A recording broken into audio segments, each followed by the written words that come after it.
एक विशाल तालाब के किनारे एक बूढ़ा बगुला रहता था। उसकी उम्र इतनी हो चुकी थी कि उसके शरीर के सफ़ेद पंख अब पीले पड़कर झड़ने लगे थे। वो पानी में घंटों खड़ा रहता, लेकिन उसकी आंखों की रोशनी इतनी धुंधली हो गई थी कि मछलियां उसके पैरों के बीच से निकल जाती और उसे पता तक नहीं चलता। तालाब की छोटी बड़ी मछलियां ऊपर आकर उसका मजाक उड़ाती। एक चंचल मछली ने तो यहाँ तक कह दिया, तारांकन, ओ बगुला भगत, अब शिकार की उम्र गई, अब तो बस माला जपते रहो। बगुला अपमान के घूंट पीकर रह जाता, क्योंकि उसके शरीर में अब उन मछलियों को जवाब देने की ताकत नहीं बची थी। पास ही एक बरगद के पेड़ पर रानू चिड़िया और एक कबूतर रहते थे। रानू चिड़िया स्वभाव से बहुत दयालु थी। उसने जब बगुले की ये दुर्दशा देखी तो उसका दिल पसीज गया। उसने कबूतर से कहा, तारांकन भाई, देखो ये बगुला भूख से कितना व्याकुल है, हमें इसकी कुछ मदद करनी चाहिए। रानू उड़कर जंगल के दूसरे छोर पर रहने वाली एक जादुई चील के पास पहुंची। वह चील अपनी शक्तियों के लिए जानी जाती थी। रानू ने उससे विनती की, तारांकन, हे वन देवी चील, उस बूढ़े बगुले को फिर से जवानी दे दो ताकि वो सम्मान से अपना जीवन जी सके। जादुई चील ने रानू को बहुत समझाया कि प्रकृति के नियमों को बदलना विनाशकारी हो सकता है। उसने चेतावनी दी कि बुढ़ापा जीव को शांत बनाता है, लेकिन जवानी वापस आने पर जीव का पुराना अहंकार और लालच भी लौट आता है। रानू नहीं मानी और अंत में चील ने उसे एक जादुई दाना दे दिया। रानू ने वो दाना ले जाकर बगुले को खिला दिया। देखते ही देखते चमत्कार हुआ। बगुले की झुकी हुई कमर सीधी हो गई, उसके पंख दूध जैसे सफ़ेद और मजबूत हो गए और उसकी आंखों में बाज जैसी चमक लौट आई। जवान होते ही बगुले के भीतर का सोया हुआ शिकारी जाग उठा। उसने रानू को धन्यवाद तो दिया, लेकिन उसकी आंखों में अब दया नहीं बल्कि क्रूरता थी।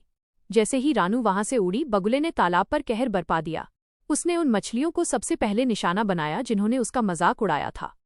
वो अब केवल पेट भरने के लिए नहीं बल्कि अपनी ताकत के नशे में शिकार कर रहा था। उसने तालाब की आधी मछलियां मार डालीं और जो उसे पसंद नहीं आती उन्हें किनारे पर फेंक देता ताकि वे तड़प तड़प कर मरे। अगले दिन कबूतर अपने छोटे से बच्चे को उड़ना सिखा रहा था। उसे लगा कि बगुला अब उनका मित्र है, इसलिए उसने अपने बच्चे को थोड़ी देर के लिए बगुले के पास छोड़ दिया और खुद दाना खोजने चला गया।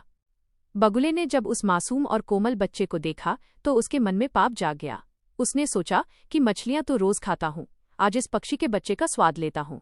बगुले ने अपनी नुकीली चोंच से उस नन्हे बच्चे को मार डाला और उसे खा गया। जब कबूतर वापस आया और अपने बच्चे को नहीं पाया तो वो फूट फूट कर रोने लगा। तालाब की एक जीवित बची मछली ने छुपते छुपाते कबूतर को सारा सच बताया। कबूतर ने जाकर रानू चिड़िया को सब बताया। रानू को अपनी गलती पर इतना पछतावा हुआ कि वो रोने लगी।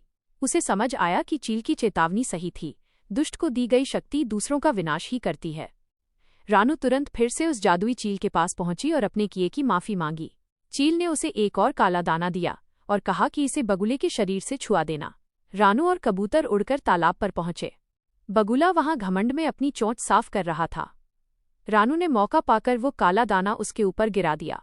दाना छूते ही बगुले की जवानी कपूर की तरह उड़ गई। वो फिर से वही झुका हुआ, कमजोर और बदसूरत बूढ़ा बगुला बन गया। रानू ने उससे कहा, तारांकन बगुले, तूने अपनी दूसरी जिंदगी को कलंकित कर दिया। अब तू इसी लाचारी में अपनी मौत का इंतजार कर। बगुला फिर से उसी किनारे पर अकेला और भूखा रह गया, जहां अब उसकी मदद करने वाला कोई नहीं था।